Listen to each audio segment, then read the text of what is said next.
Hello, my friend. Today I will tell you another long-forgotten legend. Close your eyes and let the magic transport you to Middle-earth. Our journey begins.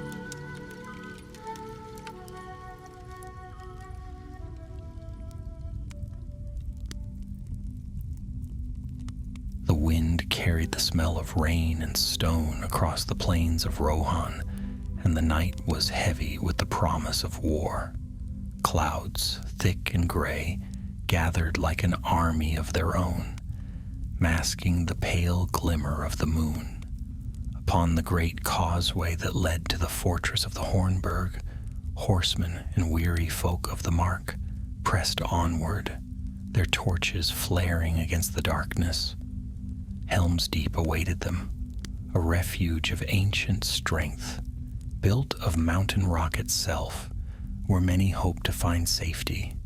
Among the company riding toward the fortress strode 3 companions who were bound together by oaths and by peril: Aragorn, son of Arathorn, grim and unyielding; Legolas, the elf of the woodland realms, watchful and bright-eyed; and Gimli, son of Glóin, his beard damp from the misty rain, his axe ready in hand.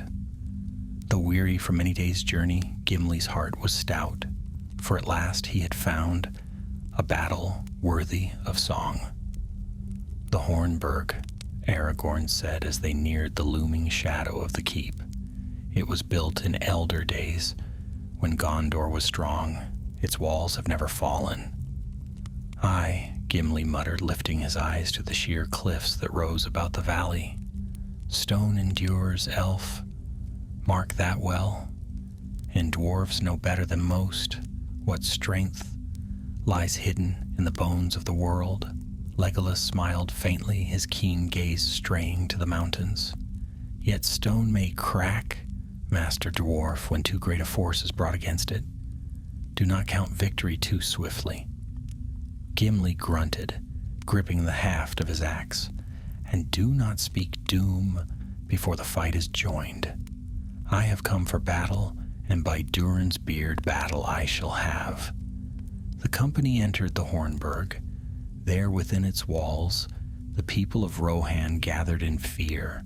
Women and children huddled in the caverns, deep behind the fortress, while men prepared for war upon the battlements. The sound of hammers rang as weapons were sharpened, and the tramp of boots echoed on the stone. King Theoden himself stood tall in the torchlight, clad in mail, his eyes alight with the fire of his forefathers. "Aragorn," said the king, clasping the ranger by the arm, "you and your friends have come in a dark hour. The hosts of Saruman march, and soon they will fall upon us.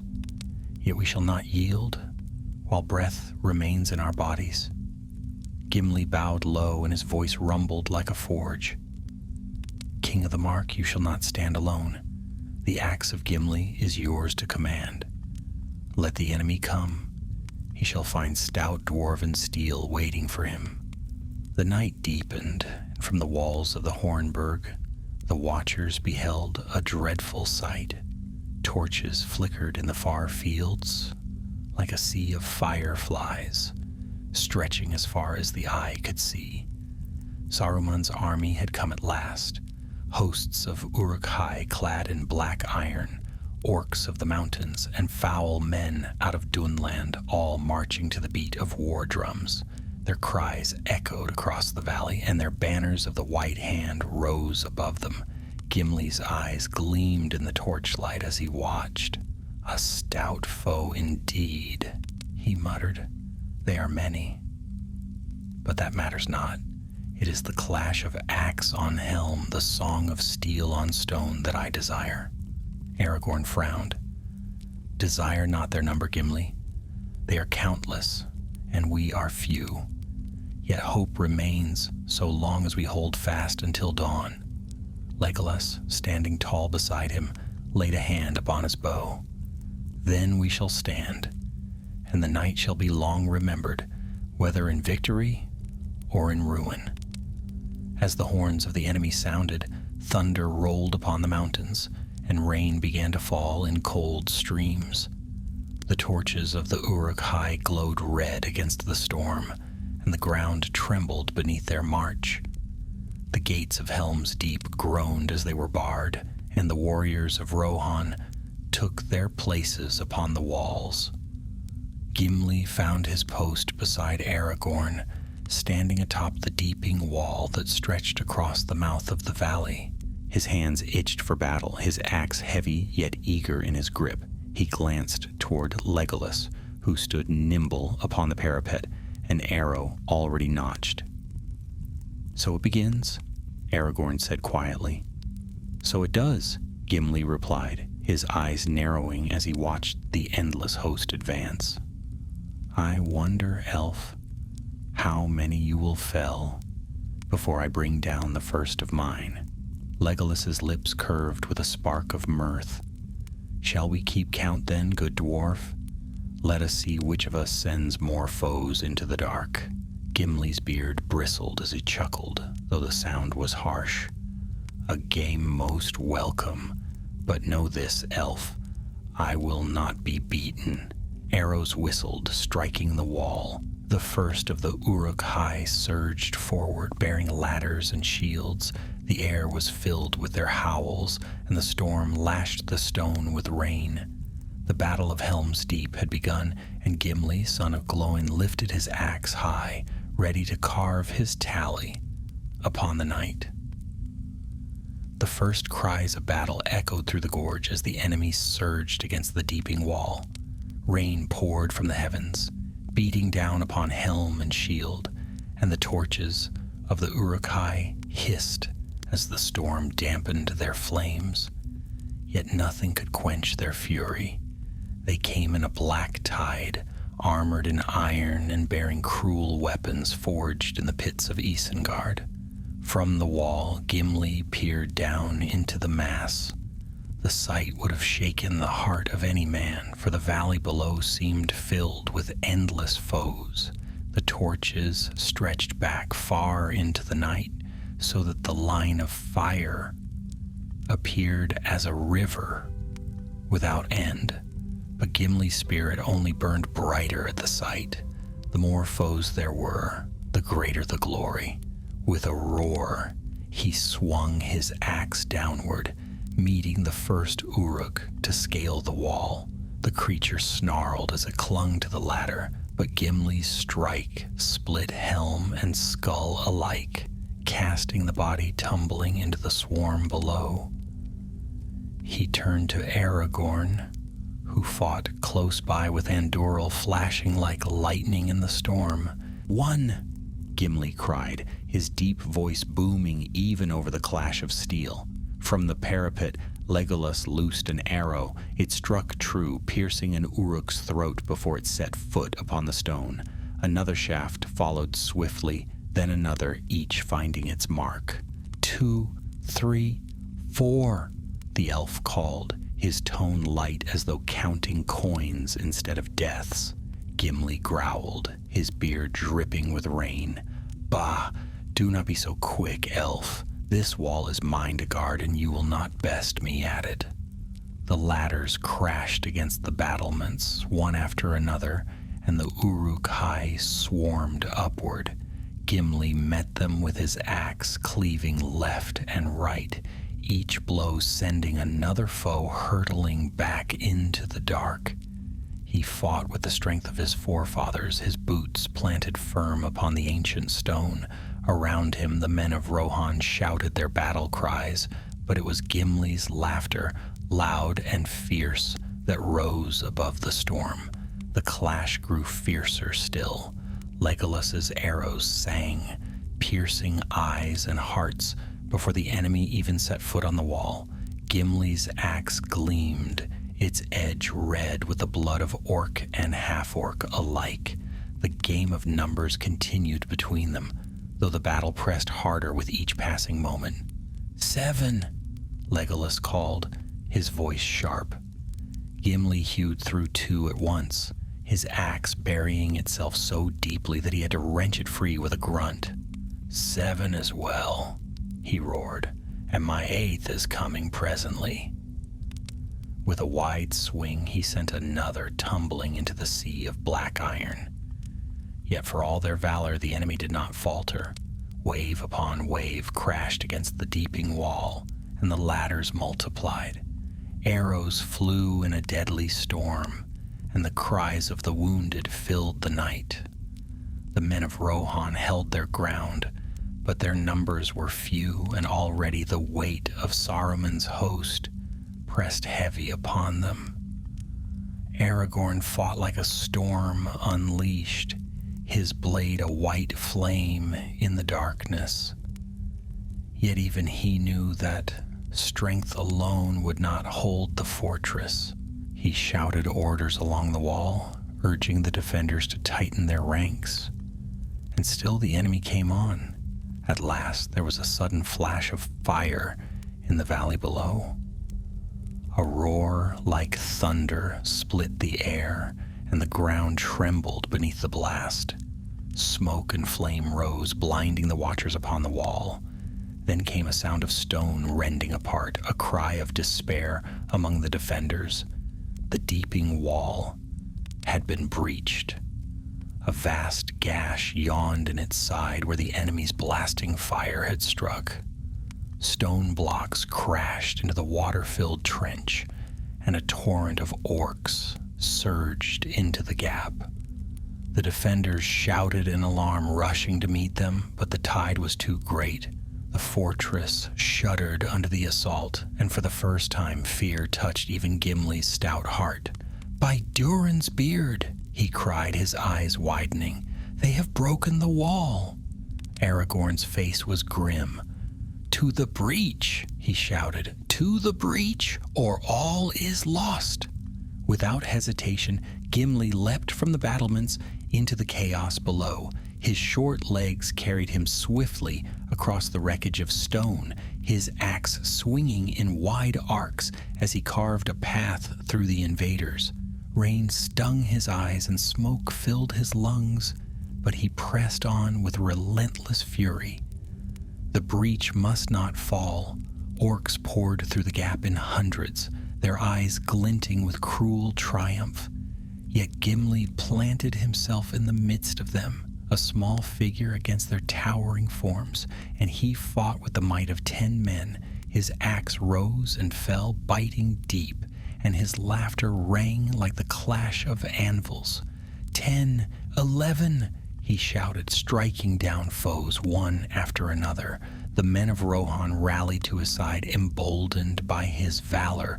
Together they forced the Uruk-hai back step by step, though the flood was endless.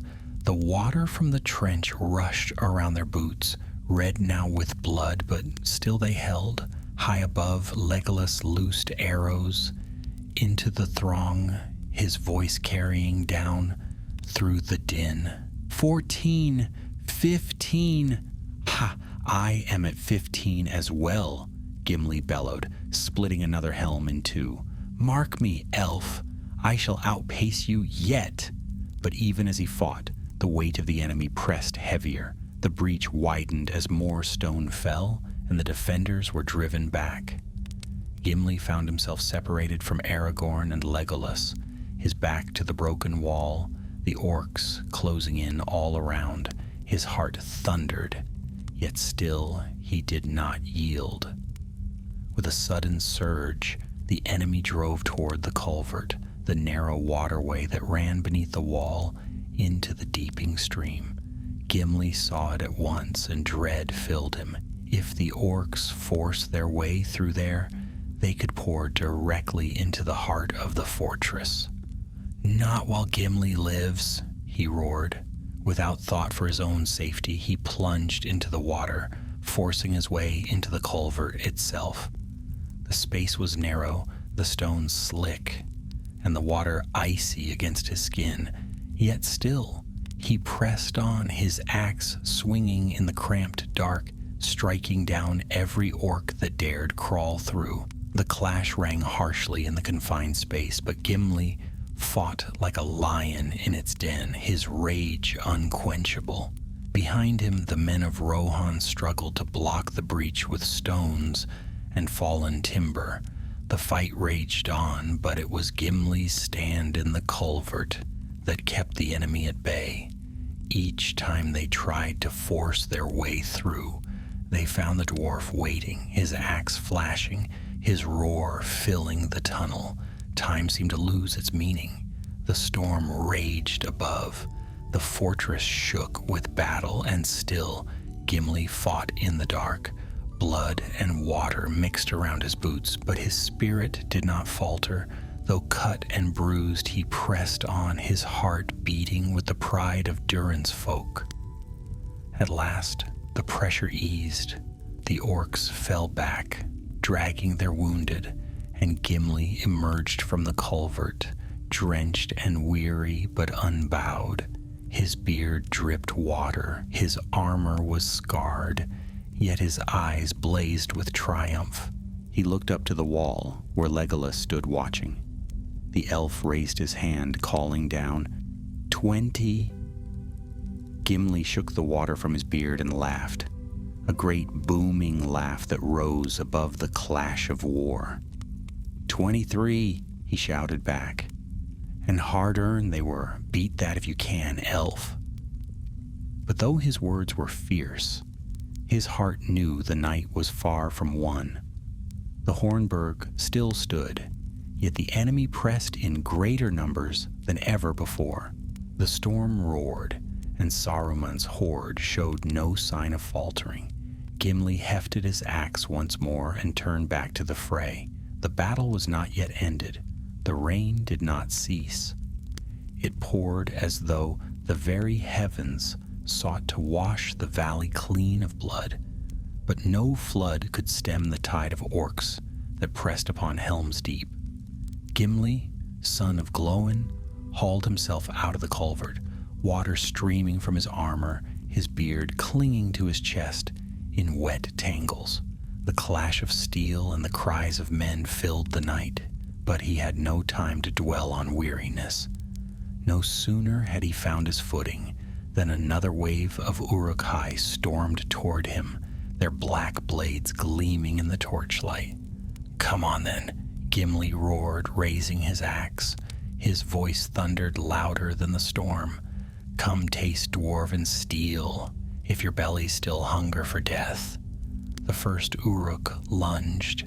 Gimli caught the blow on his axe haft and shoved the creature back with such force that it toppled into the water. Before the others could surround him, men of Rohan arrived, rallying to his side. Together they formed a line across the broken wall, holding fast against the black tide. Aragorn appeared, his hair plastered to his face by rain, and Duril flashing as he cut down an enemy with a stroke so swift it seemed like light in the darkness. "You live yet, Master Dwarf," he shouted above the din. "Aye, and with a fair count to my name," Gimli replied, his axe sweeping through another foe. "But the culvert is sealed, for now, though if they press harder, I cannot say how long it will hold." Aragorn's eyes hardened. "Then we must drive them back, or all is lost." Together they fought, shoulder to shoulder, man and dwarf, their blades singing in the storm. Yet the enemy was without number. For every Uruk that fell, two more seemed to take its place. Arrows hissed from above, and Gimli glanced up to see Legolas still upon the wall, his bow bending like a living thing, each shot striking true. 25, the elf cried, loosing another shaft. "Ha! 26, Gimli roared back, felling an orc with a mighty swing. "I told you, elf, the axe will not be outmatched by sticks and strings." But though their banter gave heart to those who heard it, the defenders were sorely pressed. The breach in the wall was wide, and the enemy poured through in unending waves. The clash of iron upon iron rang without pause, and the cries of the wounded echoed in the darkness. Then a great horn sounded from the deeping coombe. The enemy had brought forth a ram of iron, massive and cruel, drawn by chains and pushed by scores of uruks. With it they advanced toward the gates of the Hornburg itself. Gimli's heart sank as he saw it. The gate was strong, forged of iron-bound wood, yet it could not withstand such a weapon for long. If it fell, the keep would be laid open, and the last refuge of the Rohirrim would be overrun. Aragorn's face was grim. We must hold them here at the wall, or all within will perish. So they fought with desperate fury. Gimli's axe rose and fell, each stroke hewing a path through the press of foes. He lost count in the madness of it, 30, perhaps more, but still the tide did not break. At last, a cry rang out from above. "They are through!" a voice shouted. Gimli turned to see the gates shudder beneath the pounding of the ram. The wood splintered, and the defenders upon the wall gasped in horror.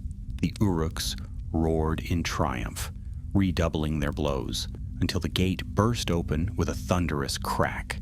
Through the broken doors poured the enemy, black and terrible, their torches flaring in the storm.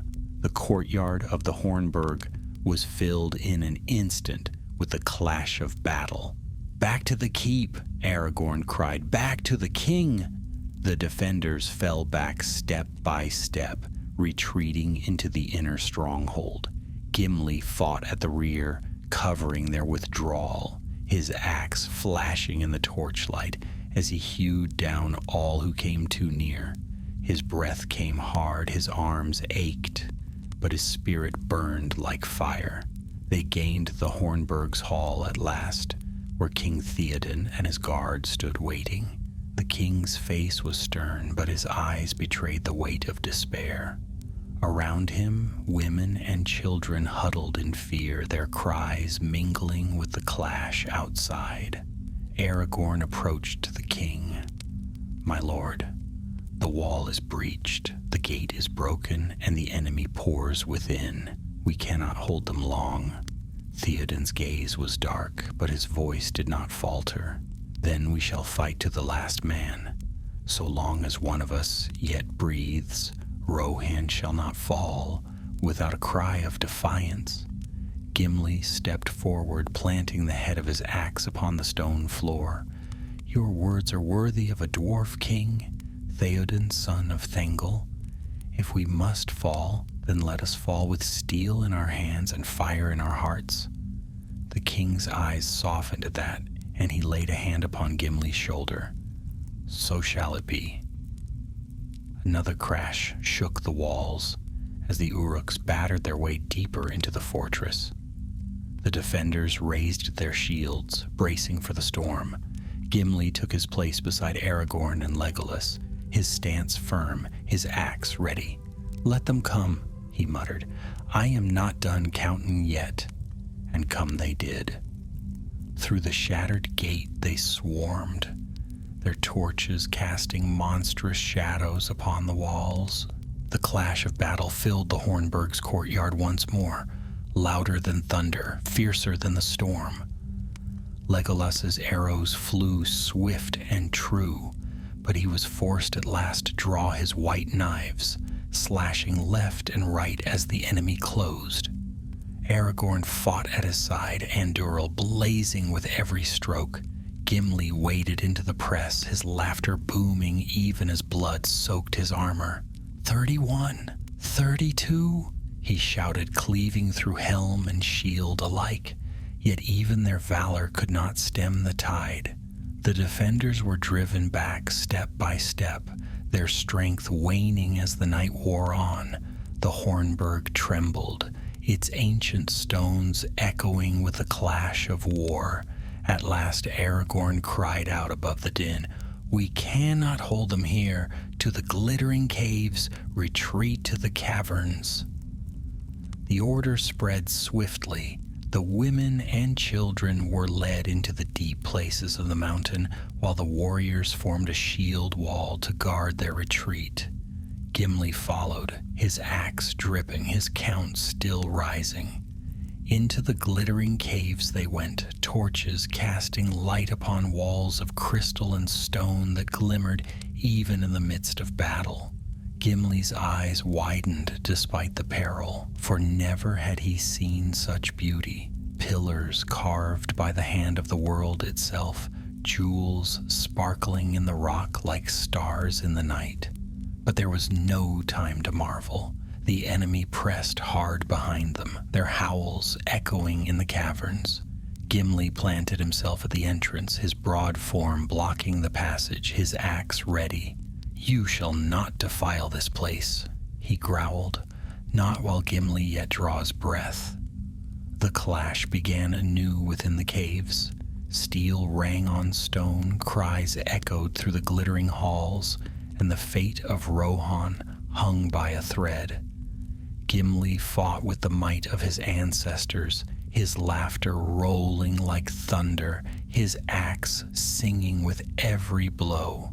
And still, the night was not ended.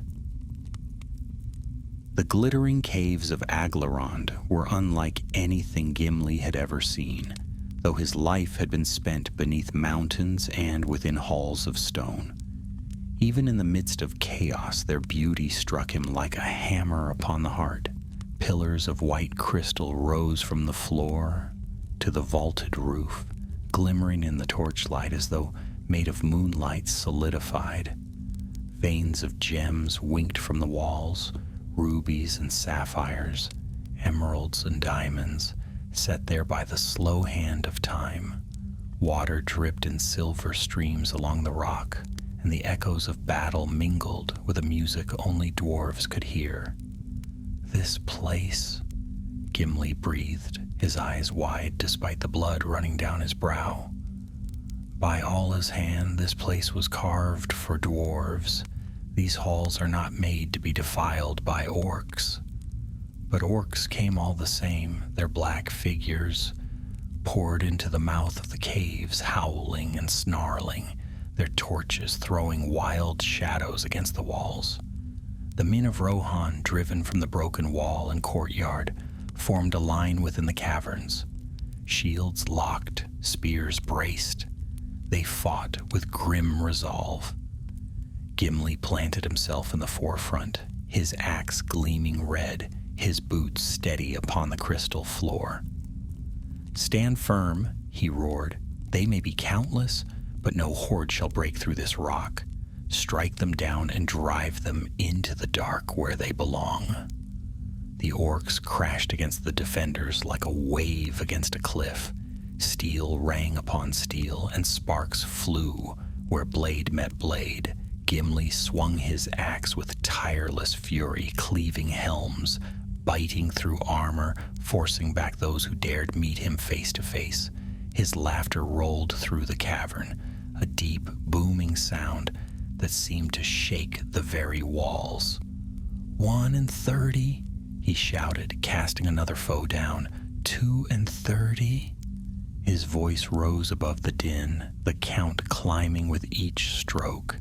The men beside him found heart in his ferocity. Though wearied and bloodied, they fought with renewed strength, their king's command echoing in their minds. Fight to the last man. The glittering caves rang with their cries, the clash of battle mingling with the music of water and stone. Behind the shield wall, Aragorn and Legolas directed the retreat. The women and children were led deeper into the caverns, beyond the reach of the enemy. Legolas loosed arrow after arrow into the press, each shaft finding its mark even in the shifting torchlight. His voice carried clear as a trumpet. 36, he cried. Gimli barked a laugh. "Ha! I am at 40 already, elf. Best hurry, or you will be left far behind." His axe struck another down, and he wrenched it free with a grunt. 41. The contest between them, though grim, lit a fire in their hearts. To those around them, it seemed a game, yet it was also a promise. So long as dwarf and elf kept their tally, hope yet lived. Still the enemy pressed harder. The narrow mouth of the cave worked both for and against the defenders. It allowed fewer orcs to enter at once, yet it also meant the press was unending, each wave replaced by another. The air grew hot with the stink of sweat, iron, and blood. Torches smoked, casting the glimmering crystals in lurid shades of red and orange. Suddenly, above the clash, came a cry of alarm. A second band of orcs had found another passage, a narrow fissure that led into the caves from the far side. With shrieks of triumph, they poured into the cavern, seeking to flank the defenders. Aragorn's eyes flashed. "Hold the line, Gimli with me." The dwarf did not hesitate. Together they broke from the wall, racing across the cavern floor to intercept the new threat. Gimli's heart thundered, but his feet were steady, his axe eager. Into the gap he threw himself, meeting the first orc with a blow that split helm and skull. Blood spattered the gems on the wall, staining their beauty. But Gimli had no time for sorrow. They fought back the flanking party with desperate might. Aragorn's blade whirled like a silver flame, striking down foe after foe. Gimli fought at his side, shorter but no less fierce, his laughter booming with each kill. 45, he shouted, driving his axe through a shield. 40, Legolas called from across the cavern, his voice calm as ever. Bah, Gimli growled even as he cut another down. Catch me if you can, elf. 46. The fight at the fissure was brutal. The passage was narrow, forcing the orcs to come one by one, but their numbers were great and their rage relentless. Still, Aragorn and Gimli held the gap, turning it into a slaughter ground. Blood flowed across the crystal floor, mingling with the silver streams of water running in red rivulets toward the deeper caves. At last the orcs faltered, their charge broken. Those who survived fled back into the fissure, shrieking in fear. Aragorn and Gimli stood panting, their weapons dripping, their armor scarred. "Well fought, Master Dwarf," Aragorn said, clapping Gimli's shoulder. Gimli wiped blood from his brow, his beard heavy with sweat and rain. "Aye, well fought indeed, but they will return in greater strength, and we cannot stand forever." His eyes turned back to the men holding the main entrance. Their shields were dented, their spears splintered, but still they stood. The weight of the night pressed heavily upon them all. Even as he spoke, another crash shook the cavern. From beyond the walls, deeper in the valley, came the sound of horns, great booming horns that made the very rock tremble. At first, Gimli's heart quailed, thinking it the enemy's reinforcements. But then a thought came, wild and desperate. Could it be the riders of Rohan? Could help have come at last? He dared not hope too soon. The horns echoed again, nearer now, mingling with the thunder of hooves upon stone. The orcs hesitated, their snarls faltering as the sound reached them. Fear flickered in their eyes. Aragorn straightened, his face alight with sudden fire. "The horns of Helm's Deep," he cried. "The king rides forth." A great cheer rose among the defenders, their despair lifting like a veil. Even Gimli's weary limbs seemed filled with new strength. "Then let us meet the dawn with steel," he bellowed. With renewed fury, the defenders surged forward, driving the orcs back toward the cavern mouth. Gimli fought like a whirlwind, his axe flashing, his laughter rolling like thunder. 50! 51! He roared, his count climbing ever higher. Legolas's voice answered from above. 48! too slow, elf," Gimli bellowed, felling another with a stroke that cleaved through shield and chest alike. 52.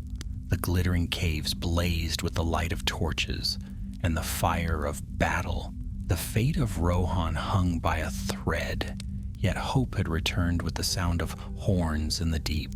Still, the night was not yet over. The horns thundered again. Their echoes rolled like storms through the mountains, deeper and louder than the roar of the orc war drums.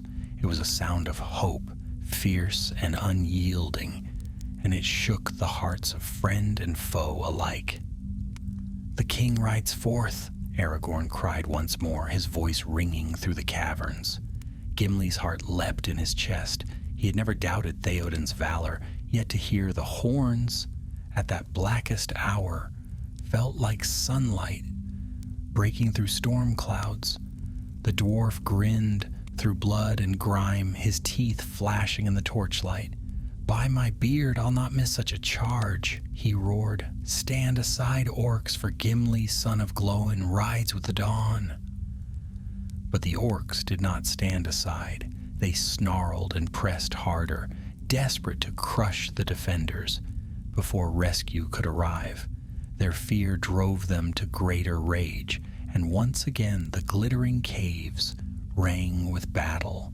Gimli fought like a storm unleashed. His axe whirled and crashed, splitting helms, shattering shields, casting foes aside like saplings before a gale.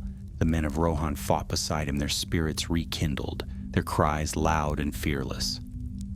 Above the clash, Legolas's voice rang clear. 53! Gimli laughed, deep and booming. 59! He answered, his axe burying itself in another foe. And still counting. Aragorn forced the enemy back with great strokes of Andúril, its blade shining like a star in the torchlight. He shouted for the defenders to rally, his eyes fixed not on the orcs, but on the faint light growing in the east. Dawn was near. The first gray gleam of morning crept into the sky beyond the mountains.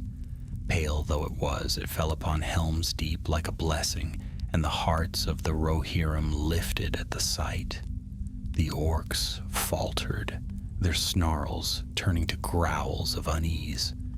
Darkness was their ally, and the coming of day unsettled them. Then, with a sound like rolling thunder, the gates of the Hornburg burst open. Out rode King Theoden, golden helm gleaming, white hair streaming in the wind, his sword raised high. Around him gathered the riders of Rohan, their spears leveled, their voices lifted in a cry that shook the valley. Forth Eorlingus. The riders charged into the storm, their horses thundering down the causeway, their lances splintering against the press of orcs. Theoden rode at their head, fierce as the kings of old, and with him came Aragorn, Legolas, and at last Gimli, who had forced his way out of the glittering caves to join the charge. The sight was terrible and glorious. Horses crashed into the ranks of Uruk-hai, trampling them beneath hooves, scattering their lines. The men of Rohan cut them down with sword and spear, their war cries echoing across the deeping coombe. Gimli fought at the king's side, though he lacked a horse. His short legs carried him swiftly, his axe rising and falling in tireless rhythm. 62, he bellowed, striking down another.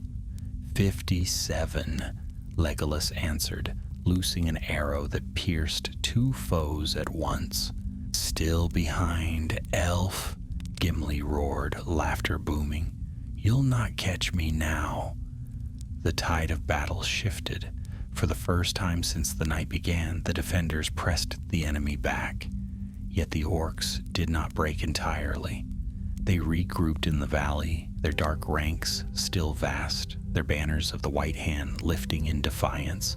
It was then that the sun broke free of the clouds, casting its light upon the battlefield. And with the morning came a sound greater than any horn of man.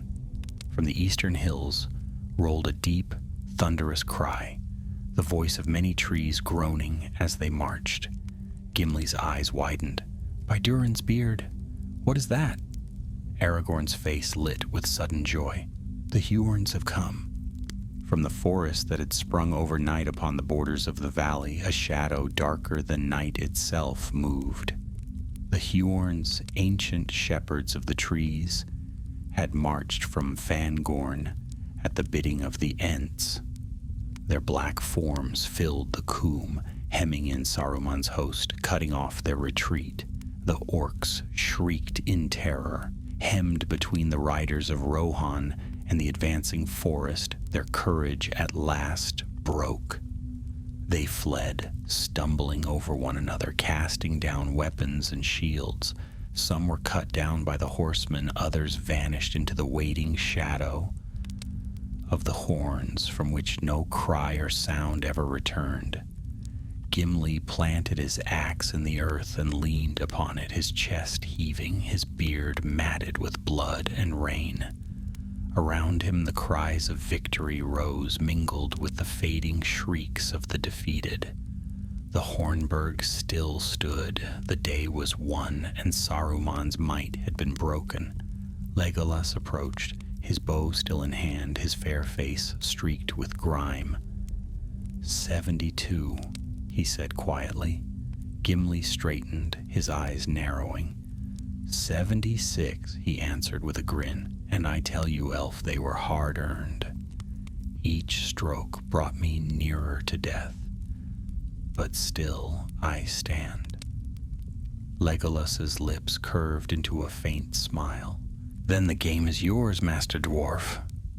Gimli chuckled, a sound deep as stone. Aye, but more than a game was played this night. The Hornburg is safe, the king rides free, and we live to see another dawn. He looked back toward the glittering caves, where the torches flickered upon crystal and gem. And I tell you this, when this war is ended, I will return to these halls, not with axe, but with hammer and chisel. They shall be tended as they deserve, and all the world shall know their beauty. Aragorn joined them, his sword still red with battle, his face weary but unbowed. He looked to Theoden, who rode among his men, his voice strong as he gave words of praise and comfort. The king's eyes were bright, for though many had fallen, Rohan had not been broken. "We held," Aragorn said softly. "Aye," Gimli replied, his voice like a rumble of thunder. "And no orc shall soon forget the day they tried the strength of the Hornburg."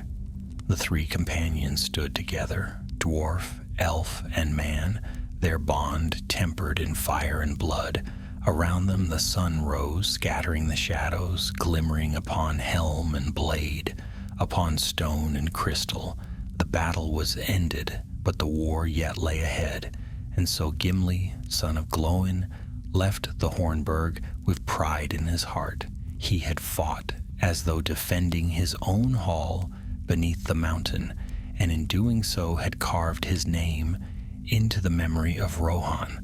Long would the Rohirrim remember the dwarf who laughed in the face of 1,000 foes, who stood unyielding in the glittering caves, who counted his victories as cheerfully as others count coins.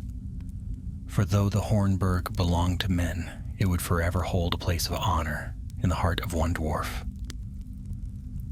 Morning came to Helm's Deep, pale and quiet after the storm. The valley that had roared with war through the long night now lay silent, save for the calls of crows wheeling in the sky.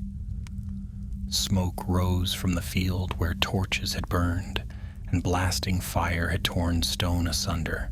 The air was thick with the stench of blood and iron, but beneath it was another scent, one Gimli welcomed, the cold, clean smell of stone after rain.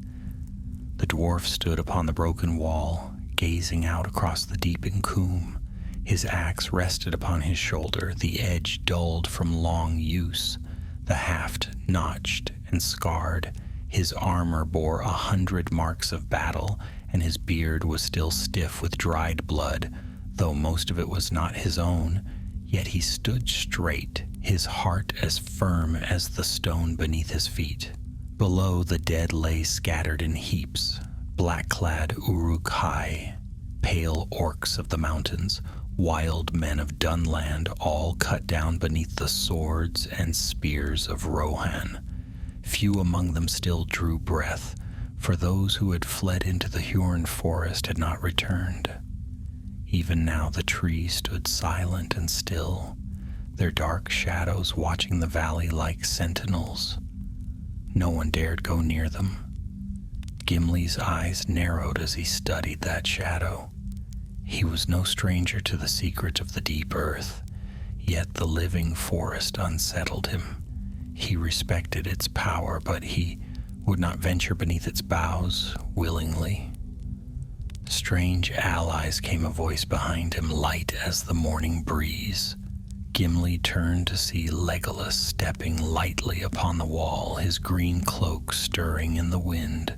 The elf's face was fair but weary. His bow was slung across his back, his quiver near empty. "Aye," Gimli said, his voice gruff. "Strange indeed.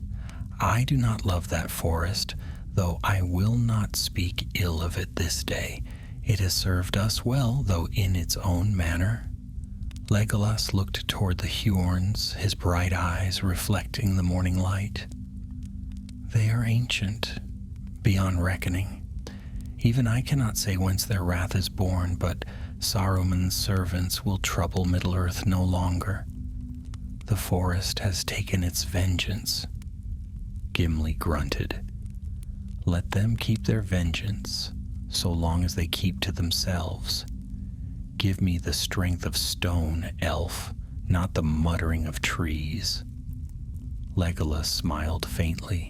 "And yet you found beauty even in stone last night, did you not? The glittering caves enchanted your heart." At that, Gimli's expression softened.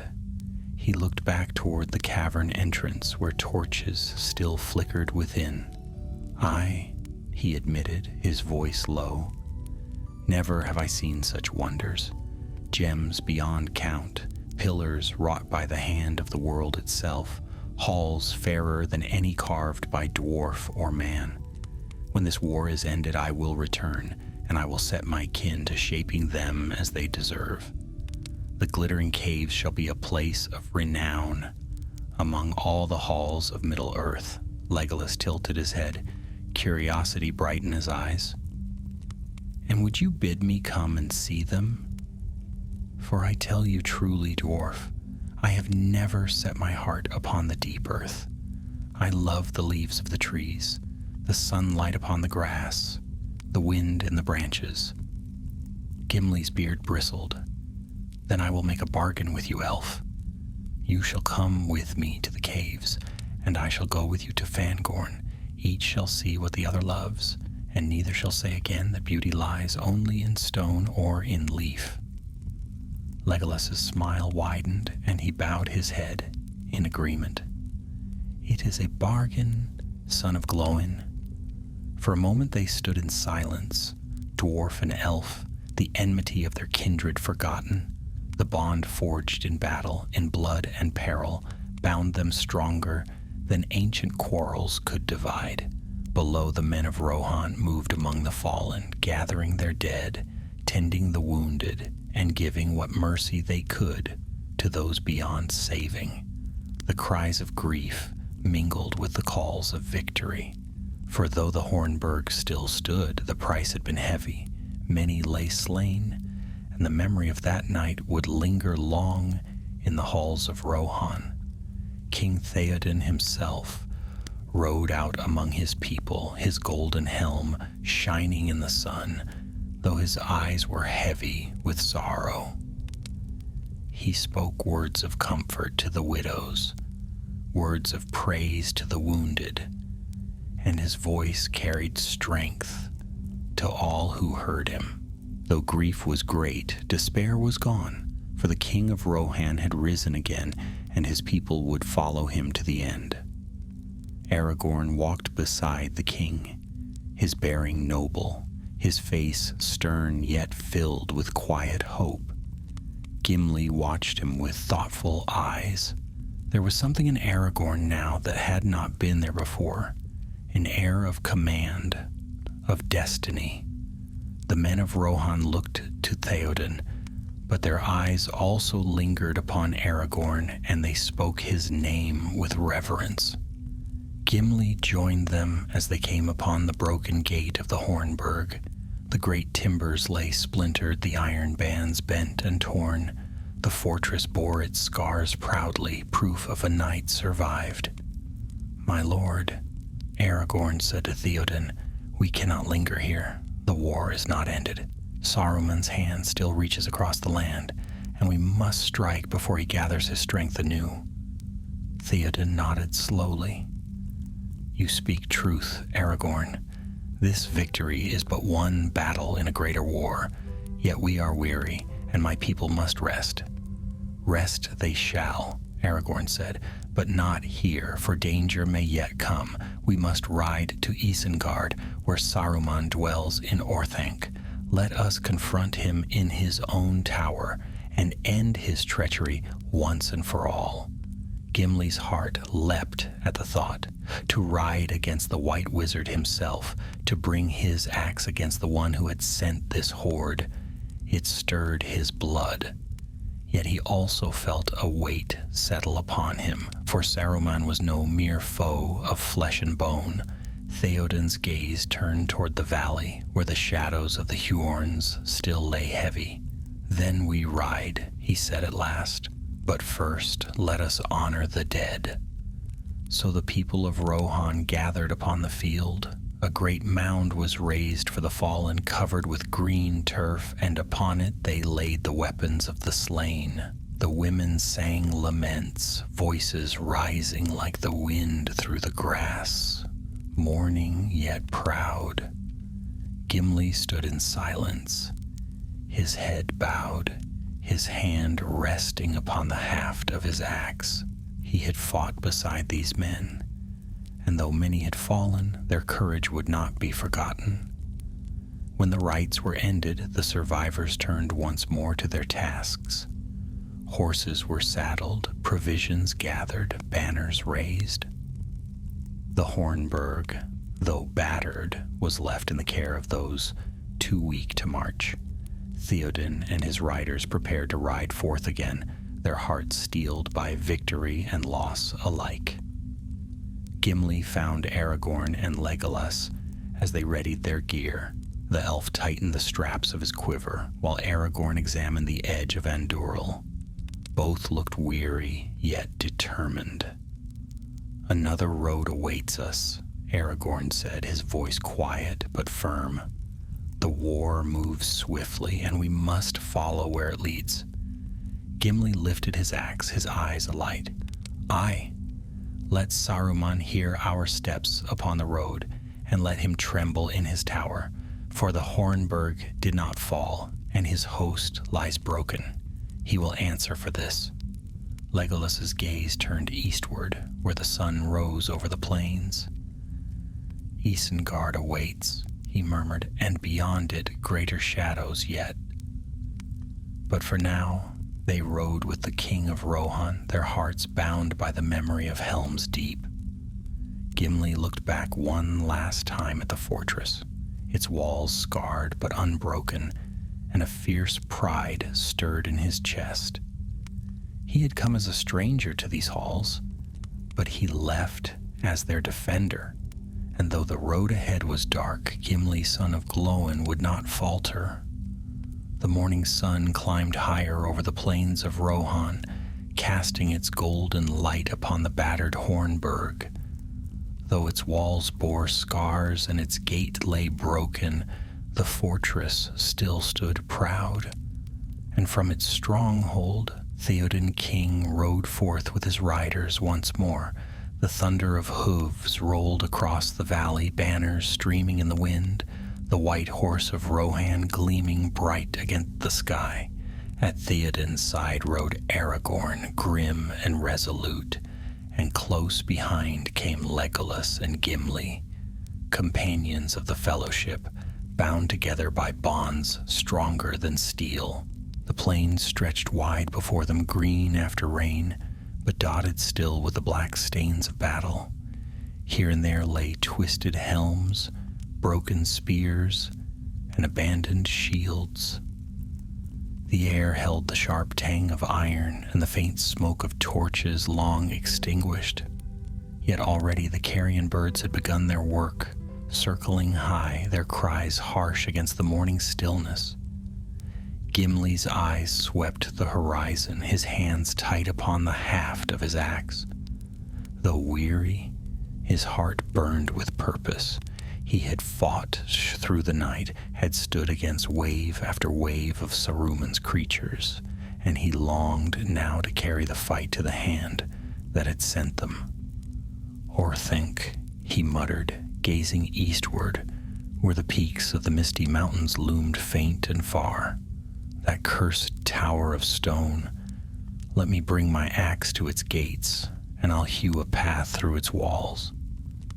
Legolas, riding lightly beside him, gave a small smile. Your axe may be mighty, Master Dwarf, but Orthanc is no common wall. Its stones were laid in elder days, and none have ever broken them. Gimli's beard bristled. Then I shall test them all the same. Nothing is unbreakable. Aragorn, riding ahead, glanced back. Orthanc cannot be shattered by axe or hammer, he said. Its strength is of Númenor itself, but Saruman may yet be brought low, and that is enough. Gimli grunted, not fully satisfied, yet he held his peace. His quarrel was not with stone, but with the white wizard who had sent armies of iron and fire against Helm's Deep. They rode steadily through the day, following the Isen northward.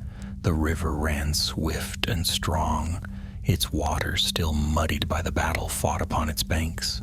The land about bore signs of war, burnt fields, trampled earth, and villages abandoned in haste. The riders of Rohan passed them with grim faces, their songs quiet, their thoughts heavy with memory. At midday, the host halted upon a rise. From there, they could see far across the plains to where a strange sight met their eyes. Smoke rose from the land about Isengard, but it was not the black smoke of forges or burning villages. It was a thick gray haze curling upward from within the very ring of stone that encircled Orthanc. What is this? Theoden murmured, his brow furrowed. Has Saruman fired his own lands? Aragorn's gaze was keen, but he shook his head. Nay, my lord. That smoke is not of his making. Something stirs within Isengard, though what I cannot yet tell. Legolas shaded his eyes, his sharp sight reaching farther than mortal gaze. The trees move, he said softly. A forest has come against him. Fangorn itself marches to war. At that, Gimli stiffened in his saddle. He remembered well the dark shadow of the Huorns at Helm's Deep, the silent wrath that had devoured Saruman's fleeing host. His grip tightened upon his axe, though it was not orcs he faced now, but something older, stranger. Forests walking, he muttered. It is not natural. Stone stands where it is laid, but trees should not march to battle. Legolas looked at him, his eyes bright. Yet they do. And you shall see them with your own eyes before this day ends, for the Ents do not march lightly. If Fangorn has come to Isengard, then Saruman's doom is near. The king gave the order, and the riders pressed on, swift as the wind across the plains. The nearer they drew, the stranger the land became. The Isen ran choked with debris, logs, timbers, broken wheels, the remnants of furnaces and mills. The very earth bore scars, gouged and blackened, as though it had been torn by claws. Gimli stared in astonishment. What has befallen this place? Did war itself pass through here? Aragorn's face was grim. Not war alone. This is the work of the Ents. Saruman has burned their trees, cut their woods, fouled their waters. They have risen now in wrath, and his pits have been torn apart. The host reached the great dike that surrounded Isengard, but the great causeway that once led to the gates was gone. In its place was a vast lake, its waters swirling and dark, filling the ring of stone where once stood furnaces and forges. The mighty works of Saruman had been drowned, swept away by flood. Only Orthanc itself still stood, tall and black, its four sides gleaming like polished iron. The riders reined in, marveling at the sight. The king himself sat silent, gazing upon the tower that had brought such ruin to his land. Then a voice hailed them from the broken gate. "Welcome, my lords of Rohan and Gondor. Welcome, riders of the Mark. You come late to the feast, but you are most welcome nonetheless." Gimli blinked in astonishment as two small figures stepped forth from the ruin. One was Merry, the hobbit from Buckland, his cloak damp and his curls tousled. The other was Pippin, grinning broadly, though his clothes were smudged with ash and his feet bare. Each held a mug in hand, and both looked more at ease than two halflings had any right to be in the shadow of Orthanc. "Well met, Gimli," Pippin called cheerfully, raising his mug. "We've been keeping watch for you, though it's been no easy task, what with all the food and drink about." Gimli's jaw fell open and he could not find words. "By Durin's beard," he muttered at last, "what madness is this?" Legolas laughed lightly, though even he looked surprised. "It seems the hobbits have stolen a march upon us." Aragorn urged his horse forward, his eyes bright with relief. "Merry, Pippin, how came you here, in the very heart of Isengard?" The hobbits grinned and spoke eagerly, but their tale was long and strange, and Gimli could scarce believe it. Trees had marched to war, the river had been unleashed to drown the pits, and Saruman himself was now prisoner within his tower, besieged by none other than Treebeard, the eldest of the Ents. As the riders made camp upon the ruins of Isengard, Gimli sat with the hobbits, listening with wide eyes. He had seen much in his years, dragons, goblins, halls of wonder, but this was a tale beyond even dwarven reckoning. Yet the evidence stood before him.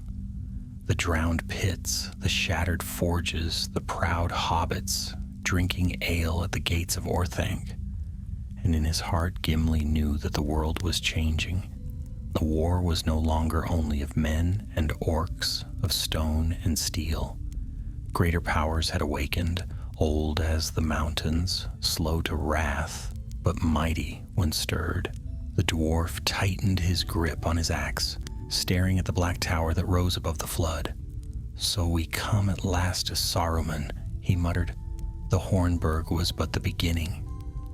Now let us see what part a dwarf may play in the downfall of a wizard." Orthanc rose black and gleaming above the flooded ring of Isengard, its four polished sides smooth as glass, tapering to points that seemed to pierce the sky. Morning light glinted upon it, but the tower swallowed the sun, casting a long shadow over the ruined plain. No fire or smoke stirred now from Saruman's pits. The forges were drowned, the furnaces shattered, the deep caverns filled with swirling waters. Where once the land had been stripped bare by iron and flame, a wild lake now lapped at the stones. Gimli stood with the host of Rohan upon the broken causeway, his axe resting across his shoulder, his eyes fixed upon the tower. Never had he seen stonework like it. Even the halls of his forefathers, wrought with care beneath the lonely mountain, seemed humble beside this dark marvel. Its surfaces bore no mark of hammer or chisel, no crack or seam. It was as though it had risen whole from the earth at the beginning of days, too hard for any weapon to scar. "It is a work beyond dwarves," he muttered under his breath, though the words tasted bitter. "Stronger than granite, smoother than obsidian, unbreakable by craft of hand or fire, a fortress not made to fall." Legolas, standing lightly at his side, heard him. "Yet even such a tower may be undone," the elf said quietly, "not by axe nor by arrow, but by pride and folly. Saruman has forged his own doom." Gimli grunted, still staring upward. "Aye, then let him taste it. I would see the face of this wizard who dared send fire and iron against Helm's deep." The hobbits, Merry and Pippin, sat nearby upon the fallen stones, swinging their small legs and sipping from their mugs. Their eyes sparkled with mischief, though they had already told much of what had passed here. Gimli still struggled to believe it. Trees had marched, rivers had been unleashed, furnaces broken by roots and branches. It was a tale so wild that even the halls of dwarves, filled with songs of dragons and treasure, seemed tame beside it. Yet here, the evidence lay plain before his eyes. Soon, Theoden King gathered his captains and allies. Aragorn stood at his side, tall and grave, while Gandalf the White leaned upon his staff, his eyes piercing as ever.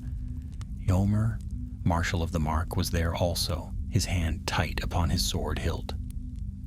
"We have come to speak with Saruman," Gandalf said, his voice carrying clear over the quiet lake.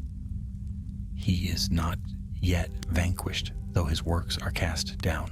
His tongue remains a weapon as sharp as any blade, and it may yet so ruin if left unchecked. But he shall answer for his treachery." Gimli hefted his axe, his brow furrowed. "Best not to let him speak at all. I say we storm his tower, drag him forth, and make an end." Gandalf shook his head. "No axe nor fire will break Orthanc, son of Glóin. Even the strength of dwarves cannot rend its stone.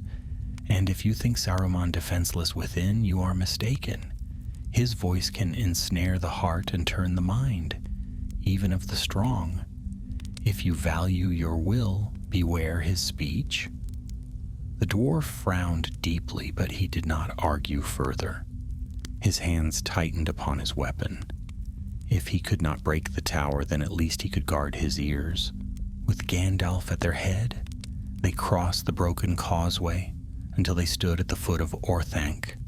Water lapped at the stones about its base, but the tower itself rose untouched, gleaming black as jet. High above, upon a balcony, a white figure appeared, tall, robed in gray that once had been white, his hair flowing long, his staff in hand. Saruman. His voice rang down to them smooth and rich, like honey poured over steel. "So, you have come to mock me in my defeat, Theoden, king of horse lords. How low you have sunk, clinging now to the skirts of wizards and outlanders. And you, Gandalf, once my ally, now my jailer? Do you come to gloat to see the ruin of Isengard with your own eyes?" Gimli growled, his knuckles white on his axe. The voice was beautiful, too beautiful, each word shaped with power. For a heartbeat he felt a strange pull, as though Saruman's words might turn the blood in his veins, soften his anger, twist his judgment. He shook his head violently, muttering to himself, "Stone, Gimli, be stone. Let no word break you." Theoden answered with fire in his voice, "You brought this upon yourself, Saruman. You sent your armies against my people, burned my fields, slew my men. You betrayed the trust of kings, Do not speak to me of ruin, for it is your own hand that wrought it." Saruman's gaze shifted, falling upon Aragorn. His voice softened, almost tender. "And you, son of Arathorn, long have you hidden in shadows, but now you step forth, as though to claim the world. Yet what hope have you? Gondor wanes, and the enemy rises. Cast aside these ragged kings of horse and stone. Join me, Aragorn, and I will give you power beyond reckoning." Gimli stepped forward, his beard bristling. "Do not listen, Aragorn," he barked. His tongue drips with poison, like a serpent's. Aragorn did not waver. He lifted his chin, his eyes unwavering. "Your words are wind, Saruman. I will not bow to you, nor to Sauron whom you serve. The kingdoms of men shall rise, not by your hand, but in defiance of it." For the first time, Saruman's voice faltered. Anger flashed in his eyes, though he quickly masked it with a smile. "So you turn from wisdom," he said. "Then ruin will be your lot. All your hopes shall fail, and the shadow shall devour you." Gandalf stepped forward, his staff gleaming with white light. His voice rang with authority. "Saruman, your treachery is ended.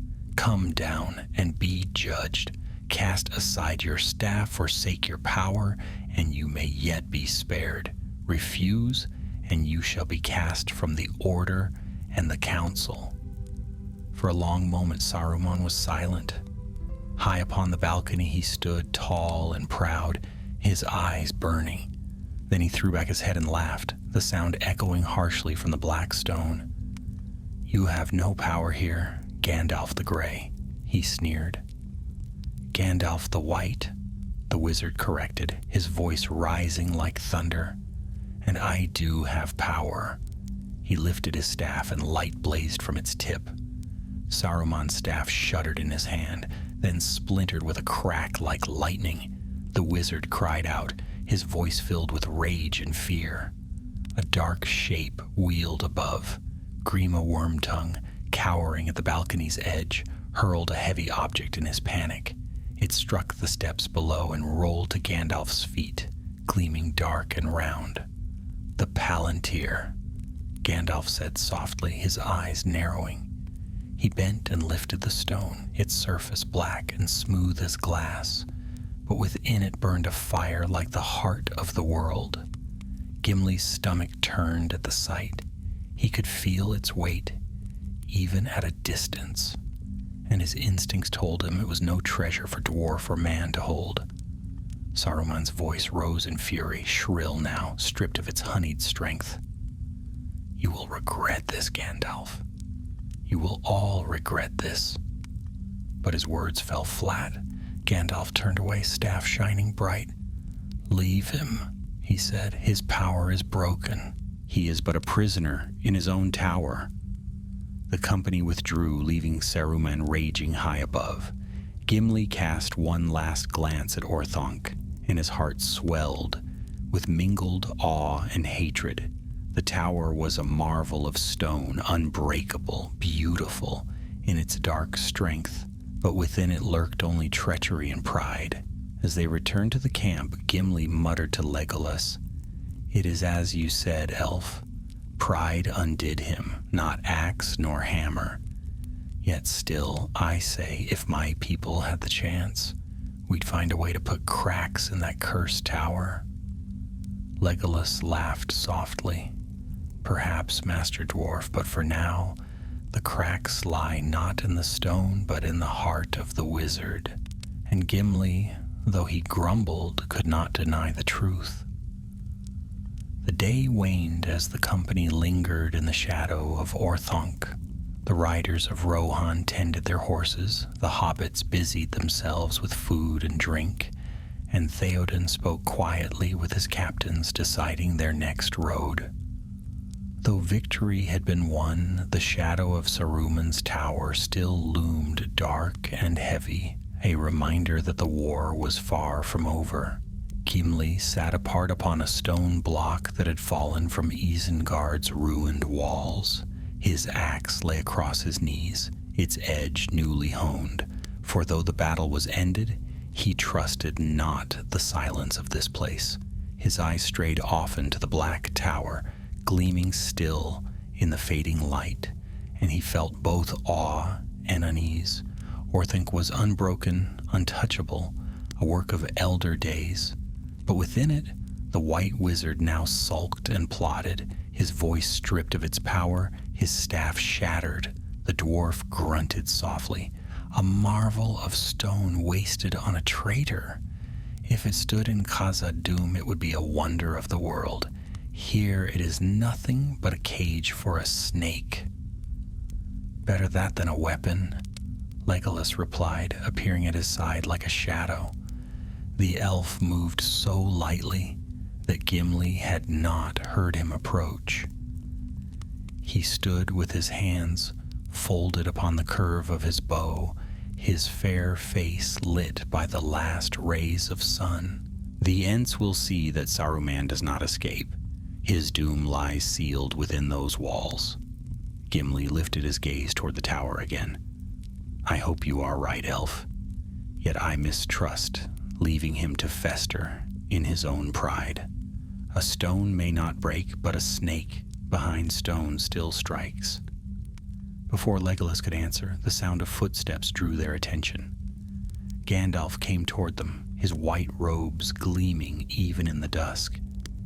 In his hands, he bore the strange black sphere that had fallen from the tower, smooth, round, and dark, yet glimmering faintly as though fire burned within. The sight made Gimli uneasy. His hand tightened upon his axe. That thing is no trinket, he muttered. You are wise to mistrust it, Gandalf said, as though he had heard. He lifted the stone slightly, and even from a distance its strange light seemed to tug at Gimli's eyes, drawing them inward. This is a palantir, one of the seeing stones of old. It was made in Númenor, and through it Saruman has spoken with the enemy. It is perilous beyond measure. Then why not cast it into the flood and be rid of it? Gimli demanded. Because it is not evil in itself, Gandalf replied. His voice was grave yet calm, only twisted to serve evil. It is a tool, and tools may be turned, but it must be guarded and guarded well. Legolas frowned. I do not love the look of it, Mithrandir. Even I feel its call, and my heart turns wary. Gimli spat upon the ground. Aye, lock it in stone and throw away the key, I say. But Gandalf only nodded, his eyes thoughtful. Perhaps. But for now, I shall keep it. None other must touch it, for its gaze is perilous. Remember that well? He wrapped the stone in a dark cloth and bound it with cord, hiding its light. Yet Gimli could not shake the unease that lingered. It was as if the air itself grew heavier around it. Night fell swiftly, and camp was made among the ruins. Fires burned low, their light reflected in the waters that filled the ring of Isengard. The riders lay upon their cloaks, weary but watchful, while the hobbits clustered together, whispering softly and laughing at private jests. Gimli sat near the fire, sharpening his axe, while Legolas sang softly, in his own tongue, the notes rising like a lullaby over the camp. It might have been a peaceful night, but fate had other plans. For in the dark hours before dawn, a cry of alarm rang out. Pippin was found beside Gandalf's bundle, his face pale, his eyes wide with terror. The cloth lay torn aside, and the palantir gleamed upon the ground, its surface blazing now with fire from within. What have you done? Gandalf cried, snatching up the stone. Pippin trembled, clutching his hands to his chest. I only wanted to look. It called to me, and before I knew it, I saw... His voice broke, and he shuddered. The eye. A terrible eye. It searched for me. burned into me. I could not escape it. Gimli leapt to his feet, his beard bristling. Fool of a hobbit, do you know what danger you've brought upon us? You might have betrayed us all to the enemy. But Gandalf raised a hand. Peace, Gimli. He is no traitor. The stone is perilous, and even the strong are tempted. Yet what is done is done. Tell me, Pippin, did you speak? No, Pippin whispered. His face was pale as snow. I did not speak, but it saw me. Oh, Gandalf, it saw me. Gandalf's eyes softened. He laid a hand upon the hobbit's shoulder. Then it believes you are the ring-bearer. That may be our only grace. Saruman's master will be deceived for a time. The camp fell into uneasy silence. Gimli's anger ebbed, replaced by a chill that crept into his bones. He had seen many terrors in his life, dragons and tales, balrogs in shadow, but this talk of a great eye that searched the world filled him with dread he could not easily name. The rest of the night passed in watchfulness, though no enemy came. At dawn, Gandalf rose and spoke swiftly. I must ride at once to Minas Tirith. War moves upon Gondor, and they must be warned. Theoden King, you and your riders shall return to Rohan to gather your strength. The hobbits shall ride with you, all but Pippin, who must come with me. His fate is bound now to the White City. Pippin gasped, but Gandalf's gaze was firm. You have looked into the stone Peregrine took. You are marked. It is not safe for you to linger in the open lands. In Minas Tirith you shall be under guard, and perhaps there you will play the part that fate has written for you. Merry clutched his cousin's arm, his eyes brimming with sorrow. You can't take him from me. We've come all this way together. Gandalf's voice gentled. I do not take him, Meriadoc. The road does. Fear not, you too have your part yet to play.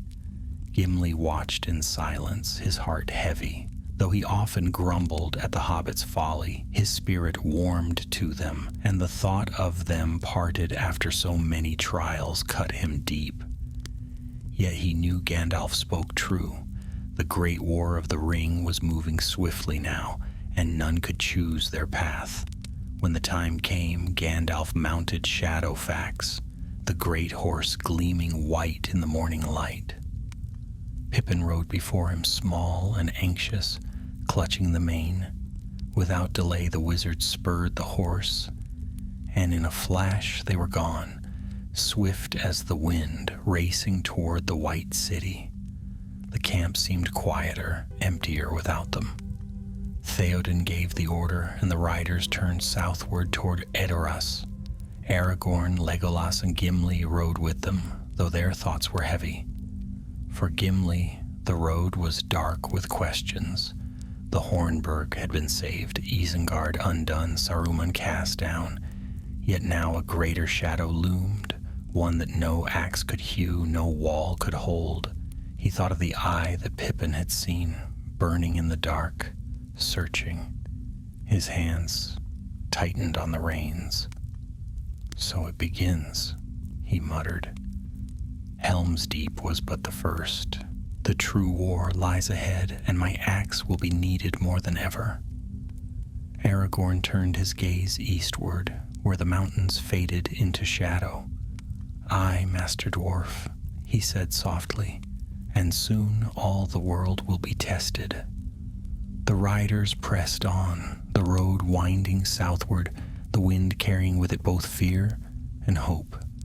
And Gimli, though he longed for the quiet strength of stone and the beauty of the glittering caves, knew that his path lay now upon the open plain, in war and peril, until the end was won. The road south to Edoras wound long and weary, yet the riders of Rohan pressed on, their banners streaming in the pale sunlight. After the ruin of Isengard, the land seemed strangely hushed, as if holding its breath. Birds wheeled overhead, and the wind whispered through the grass, but the company spoke little. Each man carried the weight of battle and loss, and though they rode in victory, their thoughts strayed often to the dead, left behind at Helm's Deep. For Gimli, the journey was a time of restless thought. He had no horse of his own, and so he rode again behind Eomer, clinging stoutly, though he muttered often about the discomfort of riding a beast too tall, with legs too long, and no proper footing. Yet even as he grumbled, his eyes strayed often eastward, toward the mountains and beyond them, to the dark lands where the enemy brooded. The memory of Pippin's frightened face haunted him still. The hobbit had spoken of the eye, a gaze that burned and sought, a will of iron and fire. Gimli had faced many foes, had swung his axe against orcs, trolls, and even the Balrog's shadow. But this was different. How did one fight an eye? How could steel bite against a terror that reached across the world? And yet he clenched his axe more tightly, his jaw set. Stone endures, he told himself. Stone does not bend to fear. Neither shall I. At evening the host came at last to the green hill of Edoras.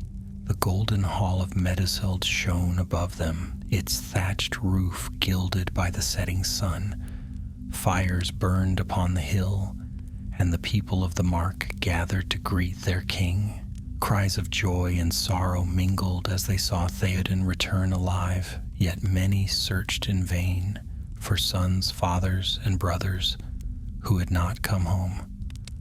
Theoden dismounted, his face grave yet kind, and walked among his people, speaking to each with words of comfort. His presence gave them strength, though his own heart was heavy. Inside the hall, the companions were welcomed with food and warmth. Long tables groaned with bread, meat, and mead, though none ate with the abandon of old. The wounds of war lay too near. Gimli, however, ate heartily, for hunger had gnawed him through the long march. He drained his cup with satisfaction, his beard glistening with foam. "This hall is stout," he said at last, glancing up at the carved pillars that lined the golden chamber. "Fair work of men, though not of dwarves. Strong enough to withstand storm and fire, I deem." Eomer laughed softly. "High praise from a dwarf, though I wonder if any hall not hewn from mountain would truly win your heart." Gimli's eyes twinkled. "The glittering caves nearly did," he said, "and mark me, I will return there. But this hall also has its beauty. Here lies the strength of Rohan, not in stone, but in spirit. I have seen it." Aragorn, seated nearby, nodded. "It is true, the Hornburg would not have stood but for the courage of its people. Stone gives shelter, but it is hearts that make a fortress." Gimli grumbled, though not unkindly. "Perhaps. Yet stone never falters, never fears. If men were as steadfast as rock, there would be no need of fortresses." Legolas smiled faintly. "But if men were stone, the world would be silent and still. It is their fleeting lives that give them such fire. Even last night, when hope seemed lost, they did not yield. Would you not honor that, Master Dwarf?" Gimli harumphed, stroking his beard. "I honor it, but I say again, stone would not have cracked." Laughter rippled through the hall at their familiar quarrel, easing the hearts of those who heard. Even Theoden smiled, though his eyes soon turned grave again. He rose, his golden shield glinting in the firelight, and addressed his people. "Great trials lie before us still," he said. "Helm's Deep was but the first. Saruman is broken, yet the shadow lengthens. War will come again, and we must be ready. Rohan will ride not only for our own land, but for all who stand against the Dark Lord." A murmur of assent rose among the gathered riders, their faces alight with determination. After the feast, when the fires burned low, Gimli and Legolas stepped outside into the cool night. The stars shone bright above the plain, and the wind carried the scent of grass and distant rain. Gimli gazed up at the glittering sky. Strange elf. The stars above remind me of the gems in the caves, glimmering in the dark. Yet these jewels no hammer can touch, no hand can keep. Nor should they, Legolas said softly. His eyes were fixed on the heavens, bright with wonder. The stars are free, gifts to all who look upon them. So too are the trees, the wind, the rivers. Beauty does not always need to be shaped, Master Dwarf. Sometimes it is enough simply to behold it. Gimli's brow furrowed, but his heart stirred. He thought of the glittering caves again, their hidden splendor waiting in silence. Perhaps, he mused, there was truth in the elf's words. Perhaps some beauty was not meant to be bound. Their talk was cut short by the sound of hurried footsteps. Aragorn approached, his face shadowed, though the night was clear. "The time draws near," he said quietly. "War will not wait upon us. The riders prepare, but Gondor will soon need aid. The beacons may be lit any day now, and when they are, we must ride without delay." Gimli nodded, his grip tightening upon his axe. "Then my axe will ride with you. I have sworn to stand with the fellowship to the end, and by Durin's beard I will keep my oath." Legolas inclined his head. "And my bow also. Where Aragorn goes, there shall we follow." Aragorn's eyes softened with gratitude, though his face remained solemn. "Then may fortune guide us, for darker days are yet to come." The days that followed passed swiftly. Messengers rode in and out of Edoras, bringing tidings from across the land. Word spread that the enemy's hosts stirred in Mordor, that armies marched already, that the shadow grew ever nearer. The beacons of Gondor had not yet been lit, but the riders of Rohan sharpened their spears and readied their horses, awaiting the call. For Gimli, the waiting was the hardest part. His blood itched for battle, his arms longed for the weight of combat. Yet in the quiet of Edoras, he found himself restless. He walked often upon the green fields below the hall, speaking with the men of Rohan, listening to their songs and stories. Many greeted him warmly, for tales of his valor at Helm's Deep had already spread. To some he was a figure of awe, the dwarf who had laughed in the face of countless orcs, who had fought in the flooded breach, who had matched an elf blow for blow. He accepted their praise with gruff humility, though pride stirred in his chest. To be honored among men of such courage was no small thing, and though his heart belonged to the deep halls of his people, a part of him felt bound now to Rohan, as though the Hornburg and its people had claimed a share of his loyalty forever. Still, when he gazed eastward, his eyes grew hard. The war was not finished. Saruman's fall was but a small victory in a far greater struggle. Beyond the mountains, the Dark Lord gathered his strength, and soon all Middle-earth would be swept into the storm. One evening, as the sun sank red over the plains, Gimli stood beside Legolas upon the steps of Meduseld. The air was cool, the sky aflame with twilight. "The days shorten," Legolas murmured. "The shadow rises. Soon we must ride again." Gimli's hand rested upon the head of his axe. "Then let it rise. The higher it climbs, the harder it will fall when my axe bites deep. Let the Dark Lord send his hordes. I will carve a tally so high that even the stones of Khazad-dûm will not forget it." Legolas smiled faintly, though his eyes were troubled. "May your courage never falter, Master Dwarf, for I fear We shall need it in full measure before the end. And so they waited, upon the edge of war, in the Hall of Kings. Each day the riders sharpened their spears. Each night the stars burned cold above. The memory of Helm's Deep lingered, a warning and a promise both. For Gimli, the Hornburg would forever be a place of stone and battle, of laughter in the face of death, of loyalty forged stronger than iron. But greater battles yet lay ahead, and his axe hungered for them. The world stood on the brink, and Gimli, son of Glóin, was ready. Winter's breath still lingered on the plains of Rohan, though the days grew longer and the sun shone bright on the snowy peaks of the White Mountains. In Edoras the golden hall gleamed, but the air was heavy with expectation. War was moving swiftly now, and the people of the Mark knew it.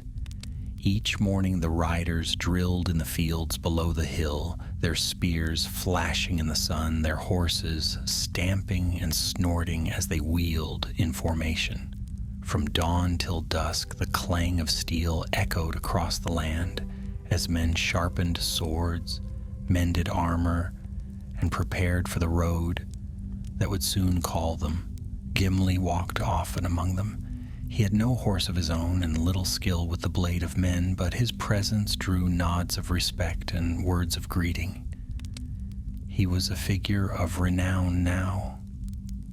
His deeds at Helm's Deep, already woven into the songs of the Rohirrim.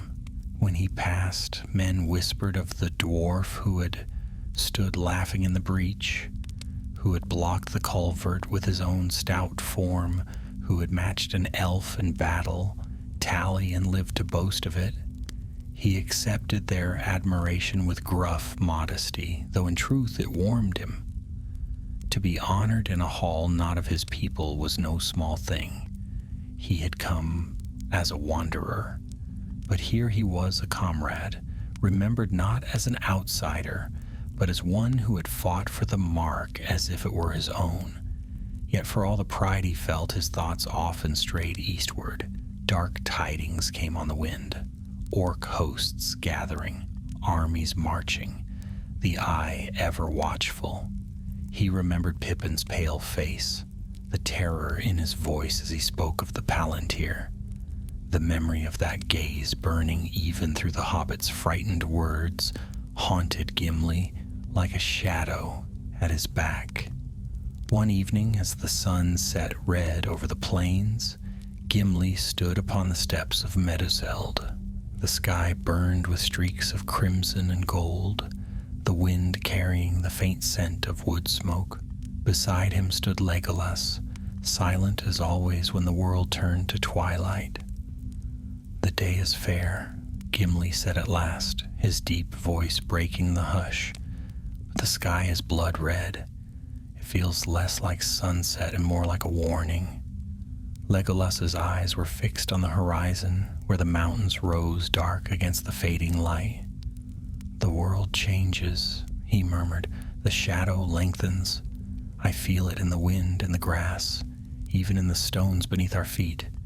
War is near, closer than we think."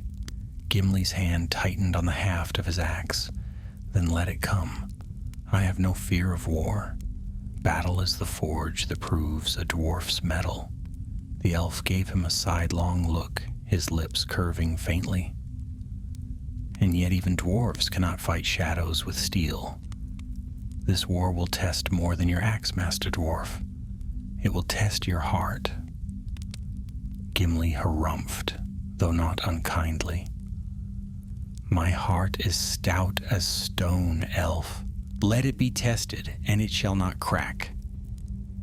Their talk was interrupted by a sudden cry from the watchman upon the hill. "The beacons!" came the shout.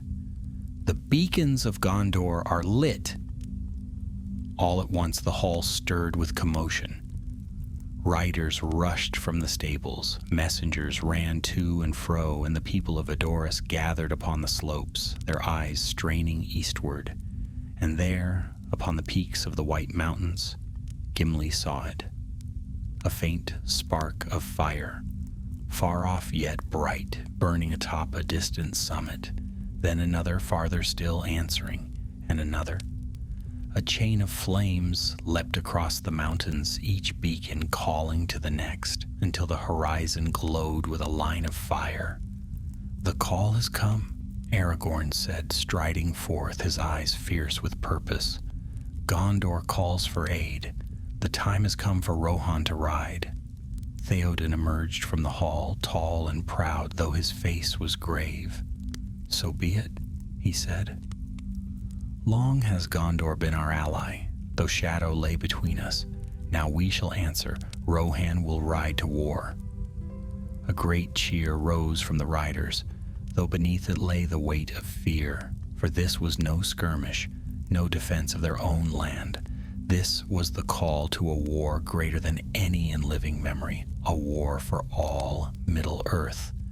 Gimli's heart swelled, his beard bristling as he gripped his axe. "At last," he muttered, "the true battle begins. Let the enemy tremble, for Gimli, son of Glóin, rides with the king of Rohan." That night the hall was filled with preparation. Armor was mended, horses saddled, food packed for the long road. Gimli joined the work as best he could, sharpening blades, steadying harnesses, speaking words of encouragement to the men. Though his heart longed for the strength of stone and the beauty of the glittering caves, he gave himself wholly to the task. This was no time for dwelling in halls. This was the hour of battle, and he would not falter. Later, when the fires burned low, he sat with Aragorn and Legolas in a quiet corner. The hobbit Merry was with them too, though his face was troubled, for his cousin Pippin was far away in Minas Tirith, and the thought weighed heavily upon him. "Do not lose hope," Aragorn said gently. "Pippin is under Gandalf's care. No safer hands could guide him now." "But he is alone," Merry whispered. "He has never been alone before." Gimli placed a heavy hand on the hobbit's shoulder. "He is stronger than he looks, lad. Hobbits have more steel in them than many a man I've known. Trust him and trust Gandalf." Merry looked up, his eyes brimming, and gave a small nod. Legolas spoke then, his voice soft. "We are all bound upon this road now. None may choose another path, but though the shadow grows, there is still light. We must hold fast to it." The dwarf grunted. "Aye, and if the light falters, I'll hew a way through the dark myself." The next morning dawned cold and clear. The riders of Rohan gathered upon the plain below Edoras, their spears bright, their banners high. Theoden rode at their head, clad in golden armor, his sword drawn. His voice rang across the host as he gave the command to ride. Forth, Eorlingas. A thunder of hooves shook the earth as the host surged forward, a tide of men and horses sweeping southward toward Gondor. Dust rose in their wake, and their cries echoed across the plain like the roar of the sea. Amid them rode Aragorn, grim and steadfast, Legolas, fair and silent, and Gimli, stout and fierce, his axe gleaming in the morning light. He had no horse of his own, but he sat firm behind a rider, his eyes bright with the fire of battle, his laughter booming above the din. The road stretched before them, long and perilous, but Gimli felt no fear. He had fought in the Hornburg and stood in the glittering caves. He had faced the voice of Saruman and the shadow of the palantir. He had counted his foes beside an elf and won the tally, and now he rode to war with kings. The Hornburg would forever remain in his heart, a place of stone and valor, of laughter in the darkest night. But greater battles yet lay ahead, and Gimli, son of Glóin, was ready. For though he was but one dwarf, his courage was as unyielding as the mountains, his spirit as steadfast as the deepest stone, and in the days to come, when Middle-earth trembled beneath the shadow, the sound of his axe would ring loud in the songs of men and elves alike. Thus ended Gimli's part in the defense of the Hornburg. Yet his journey did not end there, nor his tally, for the war was far from over, and Gimli's name was yet to be carved into the heart of legend.